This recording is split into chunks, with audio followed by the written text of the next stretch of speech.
ओम श्री गणेशाय नमः। श्री शिव महापुराणे द्वितीयायां रुद्रसंहितायाम् अथाष्टत्रिंशोऽध्याय। सूत उवाच। इत्याकर्ण्य वचस्तस्य विधेरमित धीमता प्रपच्छ नारदा प्रीत्या विस्मितस्तं द्विजोत्तमा। नारद उवाच। शिवं विहाय दक्षस्य सुरैर्यज्ञं हरिगरत् गर्ता हेतुना केन तद्ब्रूहि यत्रावज्ञा भवत्तथा। जानाति किं स शम्भुनो हरिप्रलयविक्रमं रणं कथं च कृतवांस्तद्रुनेर्बुधो यथा। एष मे संशयो भूयास्तं छिन्नधि करुणानिधे। चरितं ब्रूहि शम्भोस्तु चितोत्साहकरं प्रभो। ब्रह्मवाच। द्विजवर्य शृणु प्रीत्या चरितं शशिमौलिना। यत्पृच्छते कुर्वत्तक्ष सर्वसंशयहारकम्। दधीचस्य मुने शापात् भ्रष्टज्ञानो हरिपुरा। सामरो दक्षयज्ञं वै गताशु वत्सहायकृत। नारद उवाच। किमर्थं शप्तवान् विष्णु दधीचो मुनिसतं। कोपकार कृतस्तस्य हरिणा तत्सहायिना। ब्रह्मवाच। समुत्पन्नो महातेजा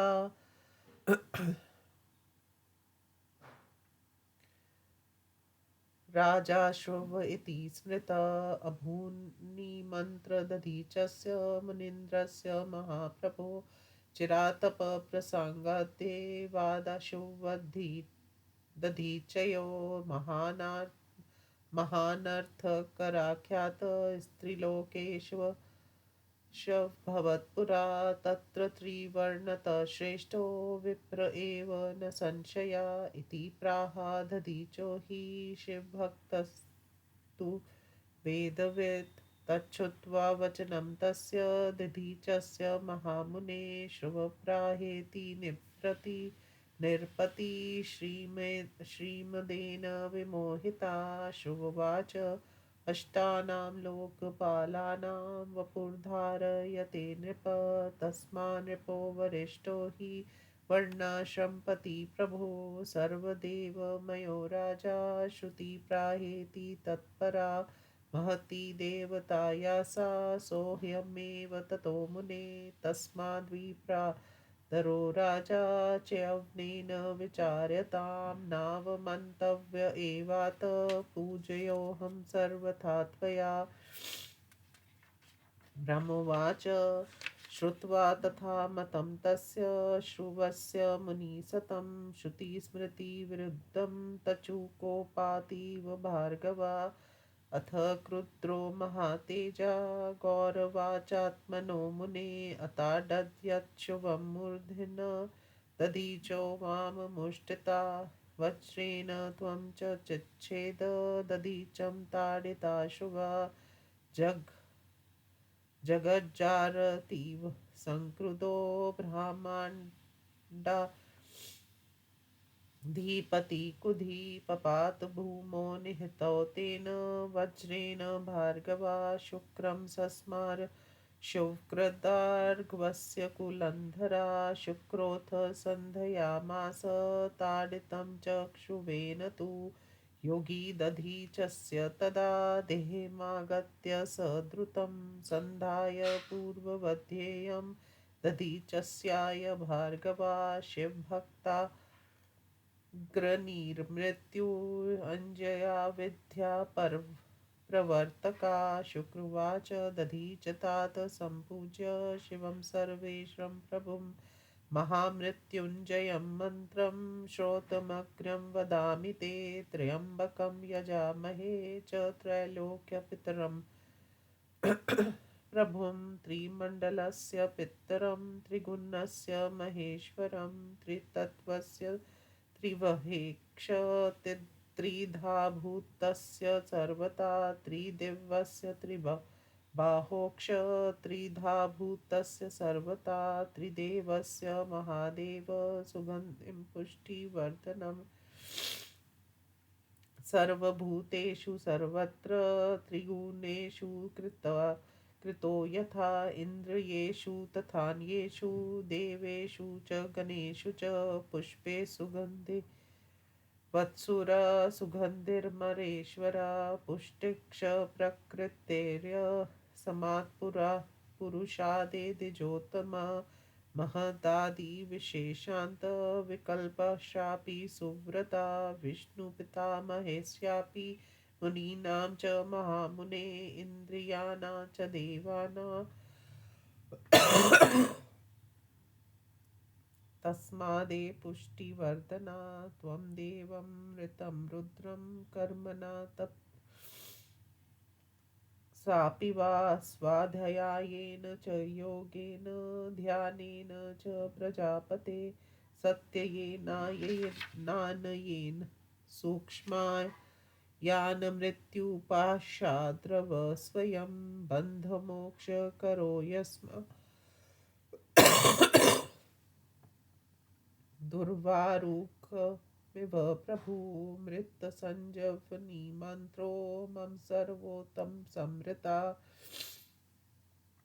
एवं जपर प्रीत्या नियमेन शिवं स्मरन् जप्त्वा हुत्वाभि मन्त्र एवं जलं पिब दिवानिशं शिवस्य सन्निधौ ध्यात्वा नास्ति मृत्युभयं क्वचित् कृत्वा न्यासादिकं सर्वं सम्पूज्य विधिवच्छिवं संविधायेदं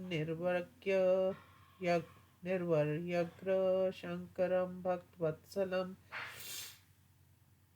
ध्यानमस्य प्रवक्ष्यामि यथा ध्यात्वा जपेन्मनुं सिद्धमन्त्रो भवेदीमान् यावच्छम्भुप्रभावत हस्ताम्भोज युगस्त्कुम्भयुगलादृत्यतोऽयं शिरः सिच्यन्तं करयोर्युगेन दधन्तं स्वाङ्गके सकुम्भो करो अङ्कसङ्ग्रमिर्हस्तम्ब भुजगन्धमूर्धस्तचन्द्र सर्वत्पीयूषार्द्र तनुं भजे सरिगृजं त्रयक्षं च मृत्युञ्जयं ब्रह्मवाचो उपदेशयति शुक्रस्तं दधीचि मुनिस्तमं स्वस्थानं गमतात संस्मरन् शङ्करं प्रभुं तस्य त्वच्चनं श्रुत्वा दधीचो हि महामुनि वनं जगाम तपसे महाप्रीत्या शिवं स्मरन् तत्र गत्वा विधानेन महामृत्युञ्जया जययाभिधं तं मनु प्रजपन् प्रीत्या तपस्तेपे शिवं स्मरन् तन्मनु सुचिरं जप्त्वा तपसाराध्य शङ्करं शिवं सन्तोषयामास महामृत्युञ्जय हि सः अथ शम्भु प्रसन्नात्मा तजपादक्तवत्सला आविर्बभूव पुरतस्तस्य प्रीतया महामुने त्वं दृष्ट्वा स्वप्रभुं शम्भु स मुमोद मुनीश्वरा प्रणम्य वदक्तया तुष्टाव सुकृताञ्जलि अथ प्रीत्या शिवस्तात प्रसञ्चयावनीमुने वरं ब्रहूति स प्राह सुप्रसन्नेन चेतसा तच्छ्रुत्वा शम्भुवचनं दधीचो भक्तसत्मा साञ्जलिर्नत्तका प्राह शङ्कर भक्तवत्सलं दधीचुवाच देवदेव महादेव महादेहि वरत्रयं व्रजासिद्धमवध्यत्वं दीनत्वं हि सर्वदा भ्रमुवाच तदुक्तवचनं श्रुत्वा प्रश्नं परमेश्वरा वर्तयं ददो तस्मै दधीचाय तथा स्थितवती वर्तयं शिवात् प्राप्य सनादक्ष महामुनिषु स्थानं जगामाशु वेदमार्गे प्रतिष्ठित प्रापयावधयत्वमुग्रात् तस्य व्रजास्थितमदीनताम् अताडयच्च राजेन्द्र पादमूलेन्मूर्धनि श्रुवो दधीचं वज्रेण जघानोरस्थयो नृपा क्रोधं कृत्वा विशेषेण विष्णुगौरवगर्विता नाभुनाशाय तद्वजं दधीचस्य महात्मना प्रभावात् परमेशस्य धातृपुत्रो विस्मये दृष्ट्वाप्यवध्यत्वमदीनतां च वज्रस्य चातयन्तप्रभावमश्रुवोदी दधीचस्य मुनीक्षरस्य विशिषस्म्य चेतसि धातृपुत्र आराध्यामास हरिमुकुन्दमिन्द्रानुजं कानन्माशु गत्वा प्रपन्पालक्ष्यपराजितो हि दधीच मृत्युञ्जय सेवकेन पूजया तस्य सन्तुष्टो भगवान् मधुसूदना प्रदत्तो दर्शनं तस्मै दिव्यं वै त्वचा दिव्येन दर्शनेनैव दृष्ट्वा देवं जनार्दनं तुष्टाव वागीभरीष्टाभिः प्रणम्य गरुडध्वजं सम्पूज्य चैवं त्रिदिशोऽक्षराध्ये स्तुत्वा स्तुतं देवमजेमीशमविज्ञापयामास नरीक्षय भक्तया जनार्दनाय प्रणिपत्य मूर्धना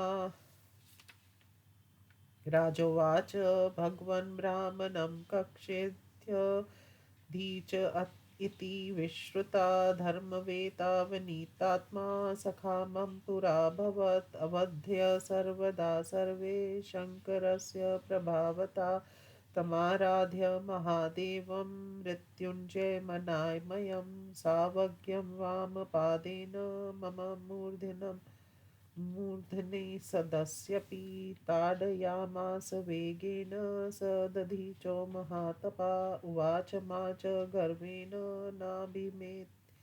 भीमे बिभेमिति सर्वथा मृत्युञ्जय याप्तसुवरो गर्वितो हातुलं हरे ब्रह्मवाच अज्ञात्वा दधीचस्य हावध्यत्वं महात्मना सस्मारास्य महेशस्य प्रभावमत्तुलं हरि एवं स्मृत्वा हरिप्राह श्रुवं विद्धि सुतं द्रुतं विप्राणां नास्ति राजेन्द्र भयं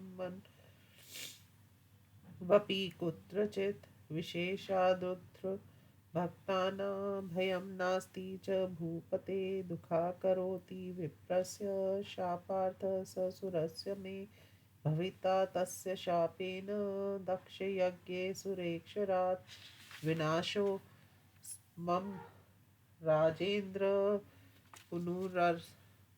पुनरुत्थानमेव च तस्मात् स्मयत्य राजेन्द्र सर्वयज्ञो न भूयते करोमि यत्नं राजेन्द्र दधी च विज्ञायते श्रुत्वा वाक्यं श्रुव प्राह तथा स्थितवती हरेर्नृपतस्तथो तत्रैव तत्प्रीत्या तत्कामोत सुखमानसा इति श्रीशिवमहापुराणे द्वितीयायां रुद्रसंहितायां द्वितीये सती खण्डे श्रौवदतीचिवादवर्णनं नामाष्टत्रिंशोऽध्यायः।